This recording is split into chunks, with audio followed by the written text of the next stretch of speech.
The neighbor teases the man about his house, but when she peered inside, she ran out of things to say. As Carol peered at her new neighbor's home, she felt her stomach coil up into a knot. How is this possible to occur? This was meant to be a beautiful neighborhood, where moms sip coffee and watch their children play safely on the street. There had never been anything like this before. Welcome to USA Stories channel. Do not forget to subscribe and activate the bell button to receive all new updates. Now let's go to the story. She glanced once more at her neighbor's house, unsure of what to make of it. She simply had to take action. Before her neighbor returned home, she had to get things done. Carol Smith took great pride in her community. She had lived here for 10 years and had seen a lot of people come and leave. She lived there permanently and cherished the secure suburban atmosphere the community provided. Anywhere else would be against her want to live. Suddenly, something happened in this picture-perfect community that would alter its atmosphere and permanently alter Carol's life. Carol woke up at approximately midnight when she heard a vehicle driving down the street. This hour of the day usually saw very little traffic, much alone any noise. She was not fond of being awakened. She massaged her eyes and yawned. She peered out the window of her bedroom to the street beyond. Her heart leaped in her breast at what she witnessed. She could see the field next to her house as she peered through the window. A little home sat there in the darkness on the field. The locals have been telling stories about this mansion for a long time. They said that it was either haunted or that a horrible incident had occurred there many years ago. As far as anyone could recall, the mansion had been deserted for a very long time. That much was evident. That is, until one day.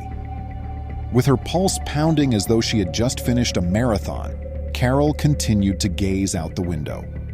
Through the little house's window, she could see that something was moving. There was something within. But what? Particularly in the middle of night, who would move into that eerie old place? Carol felt uneasy and found it difficult to go back to sleep. Carol went to the old house first thing the following morning to greet whoever was there. She even made her renowned muffins. She was determined to learn the identity and reason of the occupants of this mansion. She spotted traits she had not before seen as she approached the house. This was something entirely different from a typical dwelling. She laughed out loud as soon as she was 20 feet from the home. During the day, the little pitiful cottage that appeared scary in the darkness was everything but. Would anybody ever choose to settle here? Perhaps there was no other option, she surmised. But as she laughed, she realized someone had been observing her from the house's little porch, a male. Her laughter gave way to fear. Derek was the new neighbor who introduced himself. Carol had been thinking about the man all night, and she had so many questions for him. Even though the man didn't seem to be fazed by her inquiries, he didn't answer many of her queries, and he hid behind the entrance door when Carol talked to him. Did he want her not to discover what was inside? Something had to be hidden from him.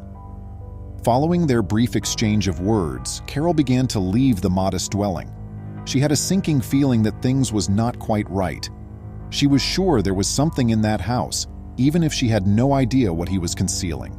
Carol had to devise a method for discovering the truth. Her determination to unravel this riddle was stronger than ever. After a few weeks, Carol had chatted with every neighbor. They were laughing and conversing about the modest house while standing outside. It was a jest. The dude was too funny to be real. Carol remained at her starting point, uninformed. Even though her new neighbor had been quite reticent after their conversation, she was as keen as ever to learn his secrets. She was determined to solve it no matter what. Derek didn't seem to be employed, or if he was, it seemed like he was working from home. He never seemed to leave his residence after 5 p.m., and he was never seen out on his morning commute. Carol never would have imagined seeing something in her idyllic neighborhood until one dark night. When Carol woke up at 11:30 p.m. to take her cat outside, she stared out her window at Derek's house intently before heading to bed. Then, she heard a heavy thump as she was about to go back into bed. To her astonishment, Derek arrived at his house in his car as she raced to the window, but he wasn't alone. At this hour of the night, what was he doing? What was his whereabouts? What's more, why was he out at this particular time? Carol felt a knot in her gut when he emerged from the car and proceeded to the trunk, revealing something unsettling. The bag was big and lengthy. It resembled a rubbish bag in several ways. The bag contained something. Though she couldn't quite put her finger on what it was, Derek had to lug it across his front lawn to his house since it appeared hefty. Carol's heart fell. It can't be what she believed, can it? Her stomach turned to mush. When Carol told her husband what she had seen the next morning, he just assumed she was insane. Carol, though, knew she wasn't, quote, T-dot. She would always remember what she had seen. She had to take action, and she had to act quickly. The truth could only be discovered in one manner. Carol considered her options as she stood in her kitchen holding a cup of tea. She needed more proof, so she couldn't go to the police, and her husband was never going to be able to assist her. But while she sipped from her cup, she noticed Derek looking anxious, walking out of his house. Carol knew what to do immediately after he got into his car and drove gone. It was the only way to acquire the truth, albeit she wasn't proud of it. Carol grabbed her keys and walked out of her house as she saw Derek zoom off into the distance. She realized she had to move quickly since she had no idea where Derek was heading or how long he would be. She dashed out her front door, crossed to his house, and disappeared into the foliage Carol started for his back door. But time was not on her side, Dot.